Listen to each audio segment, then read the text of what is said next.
Hi kids, we're gonna try this embedding webcam. I don't know, is it creepy? Is it not creepy? I'm not sure. So um, I'm gonna do some with this and some out. Maybe when we're in class, we can take a little poll vote on whether you like to have my face in these videos or not. All right, continuing from last video, which I didn't have the webcam, right? So you'll have two to compare. The first content video introduced limits and bumping bellies, right? And the idea of no matter what the behavior of the function is at a particular point, limits are really asking what's happening around a particular point. In other words, does the function behave nicely or does it go crazy, right? Or convert, also remember we have what's happening on the right side. Is that left on you the way I'm going? I don't know, right? That's right. End behavior, going to the right, going to the left. And also we have in the middle of a domain, I can ask you just what's happening on the right side, just what's happening on the left side. Is that opposite for you? I can't figure it out. Anyway, so far, remember our limit strategy is if you are asked a limit problem, you take that domain value and you plug it into the function. And you should expect that your limit is equal to the function value as long as your function is continuous, right, at that place. Sometimes you're going to have to do some algebra and re-plug in because sometimes your algebra will be, you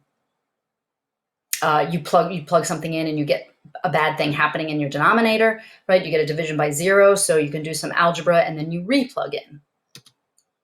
Sometimes when you get a function you're not sure what's going on, you might have to use a graph or a table and kind of figure out what's going on for you, especially when, right, half of this you have to take without a calculator. So here's some examples of not a run-of-the-mill question. So for example, the first one, if you remember what it's asking me, it's trying to say, what is the behavior of the function limit? What is the behavior of this function as x gets really close to 0 from the right? Well, I don't know what that function looks like, right? So I say to myself, I don't know. So I make myself, and there's no algebra. Look, when I try to plug in 0, I get 0 in the denominator. So I can't just, I tried to plug it in, but I got 0 in division by 0. So that's not a good situation. And there's no algebra that's going to get me out of that. So I am going to default back to a graph or a table. So I'm going to say to myself, all right, here's x, and here's x over the absolute value of x. When I put in 0, I get undefined. Sorry about that. Undefined, right? You can't divide by 0. But what if I put in a number like a half? Right? What is a half divided by the absolute value of a half? How about 3/4? What is 3/4 divided by the absolute value of 3/4? I think I'm starting to see a pattern. So in other words, at 0, this graph is undefined, but at every number after 0, the function is at a height of 1. So what is the limit? Right? Remember, you have domain here coming towards 0. So as you're coming towards domain, what is your range walker doing? I don't have to worry about a belly because I'm not asking about bumping bellies when I'm just coming from the right side or the right-hand limit, right? This range walker is walking at a level of 1, right? Feet are at a level of 1. So that one, I didn't do any algebra to figure out. I didn't do any canceling. I didn't do any real plugging in because I tried to plug in 0 and it blew up at me. Now let's do the next one. Notice the next one is asking me overall. What's going on, right? It's not asking me for approaching 2 from the right or approaching 2 for the left. It's asking me overall. So the first thing I do is try to plug in. So I tried to plug in and I got 1 divided by 0. 1 divided by 0 is bad. I can't divide by 0. I looked to see if there was any algebra I could do to cancel out what's in the bottom, right? The issue in the bottom, whoops, sorry. The issue in the bottom was, right, plugging in 2 made 0, but there was no factor in the numerator to cancel that out. So that didn't work. So now I'm going to go to a graph or a table. So I took Algebra 2 and I paid attention. That is a rational function that has a vertical asymptote at 2. There's no hole because there was no factor to cancel it out. Now, I don't care what happens over here or over here. I only care about what happens as you approach 2 from the left and 2 from the right. Now, if I had a calculator, this wouldn't be a big deal, right? I would plug it in and I'd look at it on my calculator and I could see all rational functions around a vertical asymptote will swoosh. They'll either do this, this, this, or this, right? So I just, without a calculator, have to figure out which one I have, because this limit, there's no bumping bellies. This limit, there's no bumping bellies, but this there is, and this there is. So if I have opposite swooshes, my limit does not exist, right? So how do I figure that out? I'm going to think 1 divided by something minus 2. Now I'm going to put in a number from the left. So if I put in a number from the left, like 1.9, minus 2 is negative. 1.99 minus 2 is negative. 1.999999 minus 2 is negative. And look at your numerator. Constantly positive. What is a ratio of a positive to a negative? Negative. 1, positive 1, divided by negative 0.000001 is going to make your range swoosh down. Go over to the right side. What happens on the right? Remember, you can't plug in 2, right? The value of the function at 2 is undefined.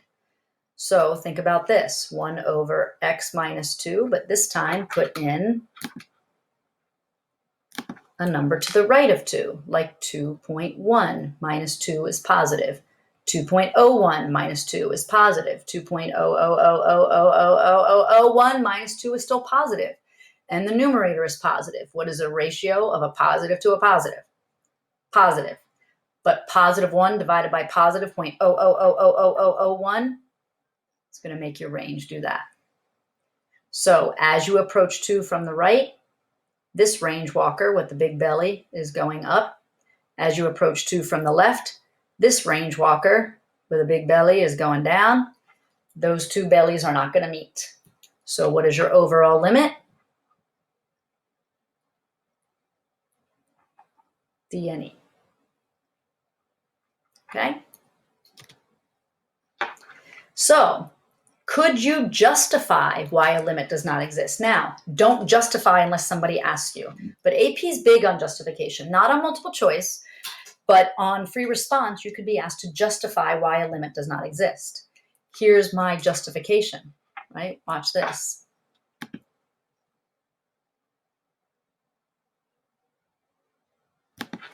If I was asked to justify this answer, I'm going to put that up here, I would say the left-hand limit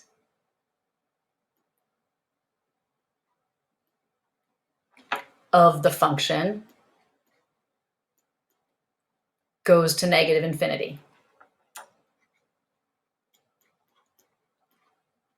The limit as x approaches 2 from the right of the given function is positive infinity. Negative infinity. Now, infinities aren't numbers. They can't equal one another, but that behavior is not the same. And limits is all about function behavior. Therefore, the overall limit of my function does not exist.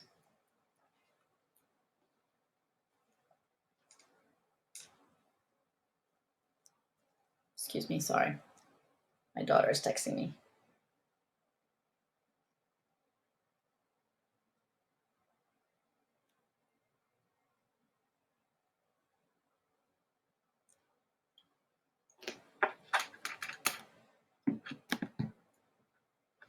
So check this out. We taught you about asymptotes in previous classes, right? But you probably didn't know, we didn't tell you that the definition of a vertical asymptote involves, right, limits, right? So we went over this before. The line x equals a is a vertical asymptote of f of x if either, right, you swoosh up or you swoosh down, right? You've seen this before, just maybe not this, with this fancy limit language. The line x equals a number is a vertical asymptote if the right hand swooshes off to an infinity. Let's see, how does this look to you? I don't know. Anyway, if one side goes up or down, or the other side goes up or down. Now you might be wondering why about the or. Now rational functions, if I have a rational function, right, it is going to do some kind of swoosh on either side, right? But I might have a piecewise function. Maybe I have a piecewise function that has a vertical asymptote on one side, but maybe is, right, like that on the left side. So in order to have a vertical asymptote, you only have to swoosh on one side, and you still say the function has a vertical asymptote at that number. So as I showed with the rational functions, when sometimes a vertical, right, you get as an answer to a limit an infinity, right? And it's kind of weird because you write equals infinity, but remember, you're not saying a value equals infinity. You're saying a behavior equals infinity. So it's kind of crazy to put infinity like after an equal sign. So look at these three. Same thing that I was just talking about, right, with x equals 2. So this is asking what's happening around 0, from the left, from the right, and overall. 1 over x is our pretty standard rational function, right, where you have your vertical asymptote at 0. And of course, there are arrows at the end of these.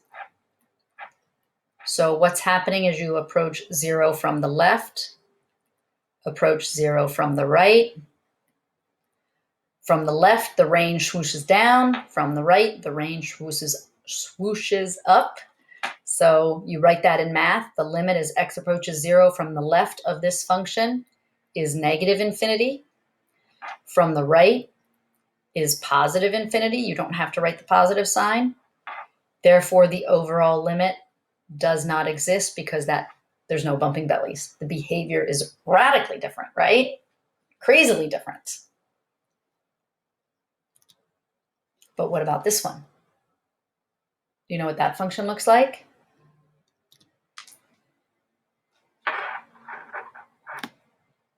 So what do you say there? Now, when I move my little face around, I wonder, I guess it moves around for you too. I'm trying to get it out of my way. It's very distracting. I don't know if I like this. So there is still a vertical asymptote at 0, but look at what happens from the left and the right. As you approach 0 from the left,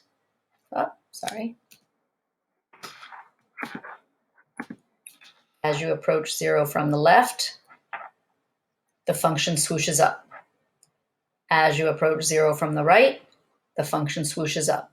So your range walker with the big belly, this range walker with the big belly walking up here, and remember, you're going to get infinitely close to 0 without ever touching. The bellies will touch. They will, right, over that.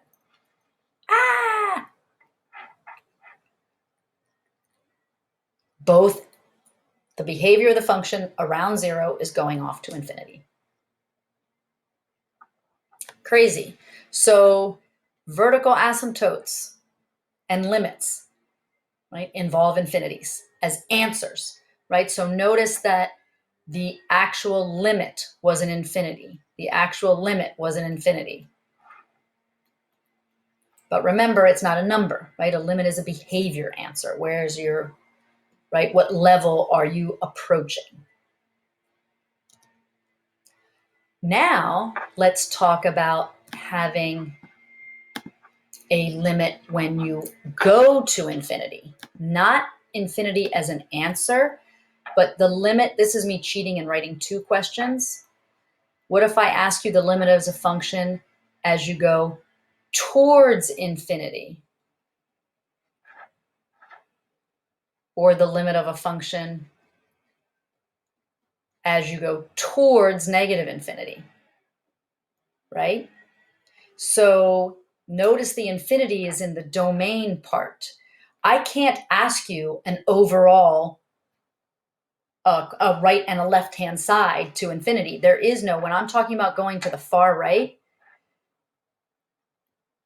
this is going to the far right. So you're going your domain, you're going all the way out to infinity. You can't come at that from the other side. This is far left. So this is the same thing as from Precalc. This is an end behavior question, right? In Precalc or Algebra 2, you were given functions and said, what's happening at the end of the function? This is just a fancy way to ask that. And you know a lot of things about end behavior, especially if it's a polynomial. Remember, if you have y equals x squared, y equals x to the fourth, y equals x to the 242nd, as long as your polynomial has an even degree, so the highest exponent is even, and the leading coefficient is positive, you know what the ends look like, right? The same as a parabola. There might be all kinds of crazy stuff happening in the middle. With a negative leading coefficient, behaves like a quadratic at the ends. Just at the ends, not the middle. The middle might be all kinds of weird stuff going on. A polynomial of odd degree, for instance, y equals x to the first, y equals x to the third, y equals x to the 715th. If your highest exponent, this is ORs, right? That's not the same polynomial. If your highest exponent is odd and your leading coefficient is positive, the ends behave like x to the first, not the middle. Middle might be all kinds of crazy stuff. Odd degree with a negative leading coefficient, the ends will look like a line with a negative leading coefficient, right? Not the middle, but the ends. That's why it's really important that you know lines and quadratics, right? All polynomials at the ends behave either like a line or a quadratic. Behave, not are exactly, behave like a line or a quadratic. That means you can answer tons of limits to infinity questions. And polynomials, pretty famous, right? Come up with them a lot.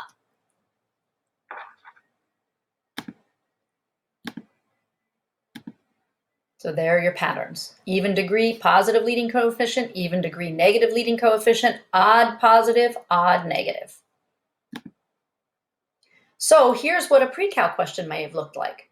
This Precalc question might have said, right, what is the end behavior of these following functions? And all I'm going to do now in calculus is add the limit information, right? So each one of these is actually two questions. It's just me cheating, so I didn't have to write it, right? This is actually two questions. The limit as x goes to positive infinity and the limit as x goes to negative infinity. Okay. Now I've put a box. I purposely made all of these rational functions look very similar, right? Because I'm not just dealing with polynomials now. I'm dealing with rational functions. Look at the 2x minus 3 in each of these numerators. When x gets really large, you can ignore all the lower exponents. They don't have the same kind of power when you're plugging in 10 million that the x cubed does. So just focus on this. Don't worry about the 2x plus 3 because you're going off to positive infinity. So 5x cubed over 2x to the fourth. Reduce that.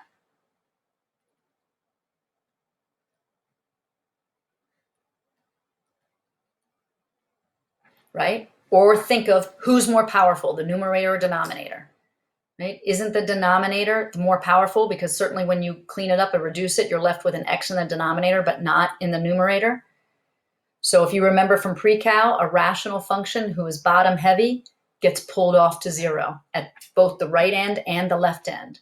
So the limit of this function as you go to positive infinity is 0 because it's a polynomial, it's a rational function that is bottom heavy. And the limit as you go off to negative infinity is the same. Think about this one.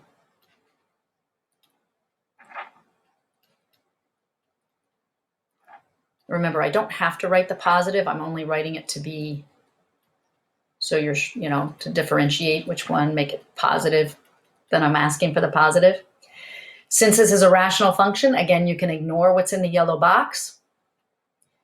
Just look at this. What does that reduce to? A constant 5/2. So at the ends, when you put in a huge value like 100 million gazillion or negative 100 million gazillion, you're going to put it in for x, cube it, multiply by 5. Put in for x, cube it, multiply by 2. That value, and then there's going to be some other stuff, but basically the value that the function is going to take on is 5/2. Right? And in Precalc, we just told you if the coefficients have even power, the horizontal asymptote is at the ratio of the leading coefficients. So that should have been taken care of in Algebra 2. But then in Precalc, we started saying, well, what about when you're top heavy? Usually in Algebra 2, your conclusion is just, well, there's no horizontal asymptote. And that's true. This one has a horizontal asymptote at 0. This one has a horizontal asymptote at 5/2. This one does not have a horizontal asymptote because it's top heavy. This one does not have a horizontal asymptote because it's top heavy. But you still have to answer a limit question. Whoops. What is the behavior of the function? Okay, it's not a horizontal asymptote, but what is it? I want you to use the same kind of thinking. And I want you to ignore the 2x minus 3, just look at the highest coefficients of the numerator and the denominator, and reduce that fraction. Use your Algebra 1 skills. Wouldn't that be 5/2 x cubed? Now think about the slide that we just did.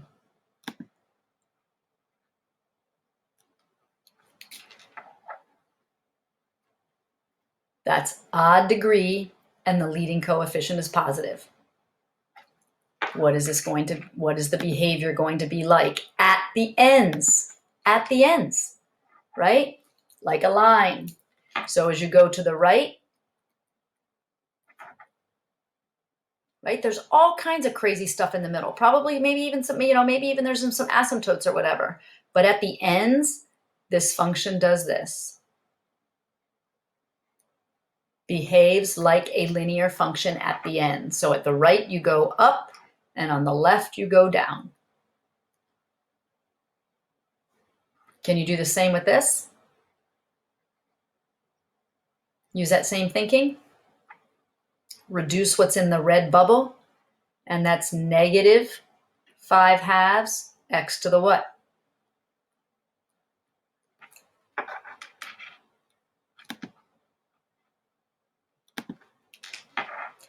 Even degree, negative leading coefficient.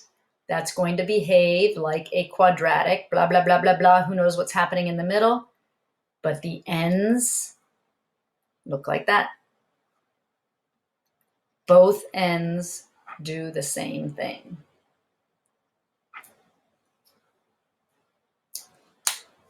Wow.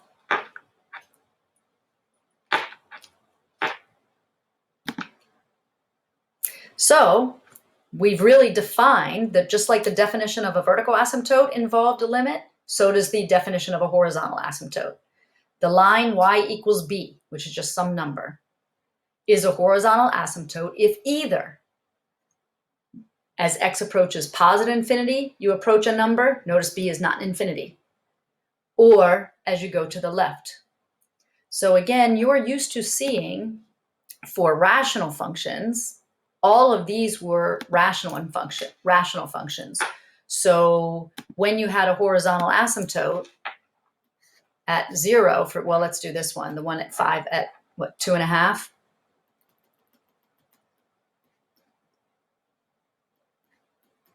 Right? I don't know if it came from above or below or what, what happened to this, but both sides leveled off at 5/2. But in order to, when you say a function has a horizontal asymptote, it doesn't have to be on both sides, right? For instance, e to the x, an exponential function, has a horizontal asymptote at 0, even though it's really only the going off to the left. Do you level off? Hi, Mr. Getz. Hello.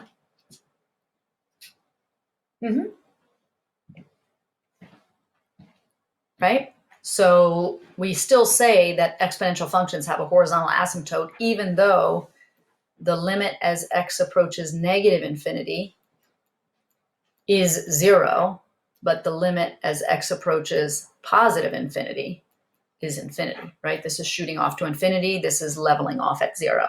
Rational functions, if they level off, will level off to the same number on both sides, but not exponentials. Still has a horizontal asymptote. So sometimes you get a number when you answer a limit to infinity, right? The first two that I did, you got the limit as you approached positive and negative infinity was 0. The limit as you approach positive and negative infinity of that second one was 5/2. Sometimes you get it positive or negative infinity, like the other two, right? That one that reduced to an x cubed had positive infinity on the right, negative on the left. And the one that had -5 has x squared when we simplified down. Both went to negative infinity. So this is the one I just talked about, right?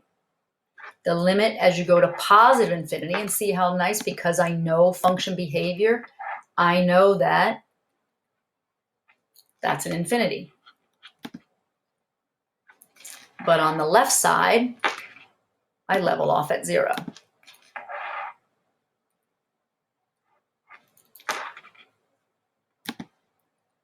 How about this one? Right? Do you know what the graph of ln looks like? Say yes. It's the inverse of the exponential.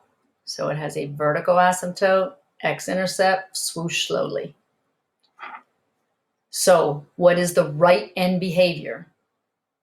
Right end, what is happening? Very, very slowly, right? This behavior is not the same as this behavior, because e to the x swooshes very quickly off towards infinity. ln x swooshes very slowly to positive infinity. Look at this question, though. This, you know how some people say there's no dumb questions? This is a dumb question, right? They won't ever really ask you that. Do you see why? There is no left end. There is no graph over here. So does not exist. Duh. You can't ask me about left end behavior. Some kids, though, will fall into a trap of telling me negative infinity because they just look at the farthest end they can see. But that's not as x approaches negative infinity. That's the limit of ln of x as x approaches 0 from the right is negative infinity. Not going towards negative infinity, there's nothing over there, right? So if there's no graph, you can't explain the behavior of a graph, and that's what a limit is doing. What's the behavior of the graph, or a limit is asking. All right, that is it for the content. So you